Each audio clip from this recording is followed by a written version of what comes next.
Je l'ai... Allô? Bonjour. Coach. Bonjour. C'est pour poser question? Pour vous poser une question à coach. Oui, on t'écoute, ma chérie. Oui, oui, je vous appelle. J'aimerais vous poser une question. En fait, moi, je suis arrivée en France. Bon, ça va être un peu court. Je suis arrivée en France c'est là plus de 15 ans. Et quand je suis arrivée en France, je suis arrivée dans une famille. Quelqu'un qui m'a accueilli, quelqu'un de la famille. Oui. Et, ça s'est très mal passé.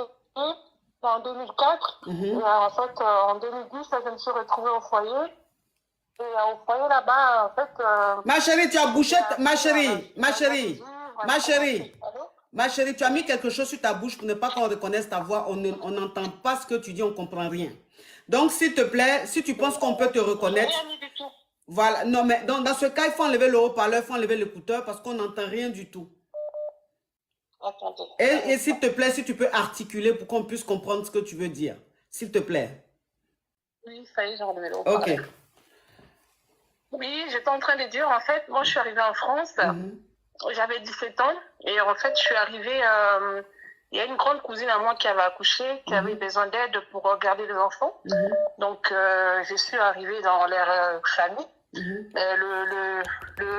Le mari de ma cousine n'était pas d'accord parce que lui, il voulait arrêter de travailler pour s'occuper de ses enfants. Oui. Donc, du coup, je suis restée 6 ans là-bas et ça s'est très mal passé. Oui. Très mal passé. Donc, je suis partie au foyer en 2010 et arrivée au foyer, je commençais à sortir. En fait, là-bas, je sortais pas, j'étais enfermée, tout ça, donc je pouvais pas sortir. Et c'est au foyer, j'ai passé ma formation. La famille, le direct est bloqué. Hein? Attends, ma chérie. Le direct est bloqué, la famille. Le direct est instable. Le direct est bloqué. Ils sont en train de beaucoup signaler la famille. On tapote. On tapote au maximum pour libérer le direct. Ils sont en train de beaucoup signaler la famille.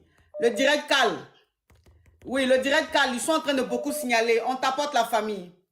On tapote au maximum.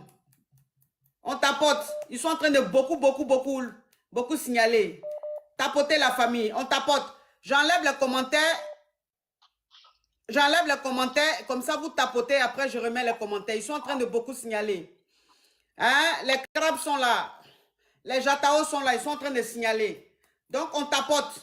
Max de tapotage. On tapote au maximum pour reprendre le direct. Ils sont en train de signaler. Les jataos.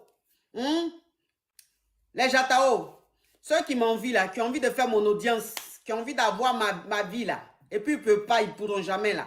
Ils sont là, ils sont en train de signaler. Donc vous tapotez au maximum. On t'écoute ma chérie. Donc tu as quitté chez ta cousine, tu es allé vivre dans un foyer, oui? Oui, j'allais vivre dans un foyer. Donc en fait, je suis partie, j'avais pas de, comment on dit, les plantas, c'est ça, clatas. J'avais pas les clatas, donc je suis partie comme ça. Pendant 6 ans, je suis restée chez elle, j'avais rien du tout. Donc quand je suis arrivée au foyer, j'ai passé mon diplôme et j'ai eu mes platas, tout ça. Et en fait, je commençais à sortir un peu, à découvrir un peu avec les copines, aller sortir sur Paris. Et je me suis aménagée sur Paris. Et pendant ce temps, j'ai croisé, en fait, j'ai rencontré un homme, en fait, un gars qui venait du pays, du bled, mais il n'avait pas de clata. Donc, il n'avait pas de clata, mais pour moi, il s'exprimait tellement bien. Il m'a dit qu'il était dans une bonne famille et tout ça. Donc, on s'est croisés dans une soirée comme ça. Il y a une amie qui m'a dit, viens, on va aller boire un verre parce que j'ai mon beau-frère qui vient d'arriver de la Grèce. Et en fait, quand on est arrivé, ça c'est tout de suite, en fait, ça y a un coup de foudre. Sachant que moi, à l'époque, j'avais une vingtaine d'années, je prenais mes pilules, tout ça et tout. En fait, ça s'est tellement passé vite. Je me suis retrouvée enceinte, malgré que j'avais la pilule, tout ça. Et en fait, pendant ce temps, on a continué à se voir. Non, là c'était dans le 2012. On a continué à se voir. Non, ma chérie, si tu veux expliquer à partir de 2011 jusqu'à 2012, là on est en 2024, ça ne va pas le faire. Donc, est-ce que tu peux laisser tous ces détails-là, expliquer un peu pour cette année, s'il te plaît? La question. Voilà. Et puis poser la question, s'il te plaît. En fait, actuellement, là, je suis en couple. Donc, en fait, pas avec le même gars. Donc, je suis en couple. Et j'étais enceinte. Le gars, il n'a pas voulu, vu qu'il savait que je n'avais pas le truc. Il est parti. Et en fait, c'est le gars qui est actuellement avec moi, qui, en fait, on a eu 3 enfants, mais c'est lui qui a élevé mon premier enfant qui a 10 ans maintenant. Que l'autre, là, il est parti. Donc, il a voulu revenir pour déclarer ma fille. Donc, moi, par fierté, j'ai pas voulu. Donc, j'étais déjà avec l'autre gars qui supportait, qui faisait tout. En fait, c'est lui qui a élevé ma fille. Et ma fille, elle sait que c'est son père, en fait. Et là, en fait, quand je regarde la télé, l'émission qui passe sur la 2, qui disent que oui, il faut dire la vérité aux enfants et tout ça. En fait, le monsieur, il est venu en début de l'année, cette année. Donc, il s'est remarié, il a fait sa vie, tout ça. Mais il voulait, en fait, reconnaître, en fait, il voulait faire connaissance avec ma fille. Donc, je sais pas par où commencer, moi. Allô? Oui, mais c'est quoi la question, ma chérie? C'est quoi la question? La question est que, en fait, vu qu'il m'a fait tellement du mal, là, il est revenu, il m'a dit qu'il avait fait sa vie. Donc, il est stable et tout ça.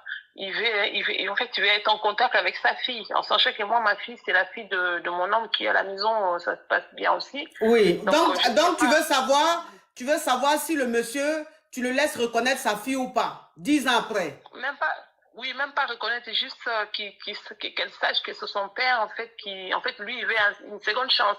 Oui. Il veut faire Oui, mais connaissance. la fille, la petite, depuis elle est née, jusqu'à elle a 10 ans aujourd'hui, la poêle, son papa, c'est ton mari. Oui, son papa, c'est mon mari. Ok. Donc, bien. est-ce que ça vaut la peine qu'aujourd'hui tu dises à la petite fille de 10 ans là que non, c'est pas lui là ton père, voilà ton père. Est-ce que ça vaut la peine? Ça, je ne sais pas. Si c'est moi, en tout cas, je ne dis rien. Si c'est moi, je dis rien. Si la petite avait 1 an ou bien 2 ans, on aurait dit oui. Mais 10 ans, la petite fille sait que c'est son papa. Elle est à l'aise avec son papa. Tu as venu comme ça mélanger, bouleverser sa vie. Non, non, non. Franchement, si c'est moi, non. Franchement, si c'est moi, non. Et c'est bien fait pour lui. S'il était responsable, il allait reconnaître sa fille, il allait être en contact avec sa fille. Il a abandonné la grossesse, il est parti. Aujourd'hui, toi, tu as connu un homme qui, lui, t'a pris avec ta fille, qui a joué le rôle d'un père. Il a reconnu la fille, tout. La petite, aujourd'hui, elle est bien équilibrée, bien. Elle va à l'école, tout se passe bien. Lui, il va venir 10 ans après pour dire, oui, je vais reconnaître ma fille ou bien je veux faire connaissance. Il n'a qu'à aller loin. Il n'a qu'à aller loin. Donc, il ne faut pas accepter, ma chérie. Bisous, ma chérie. Courage. Non, mais il y a des hommes, hein.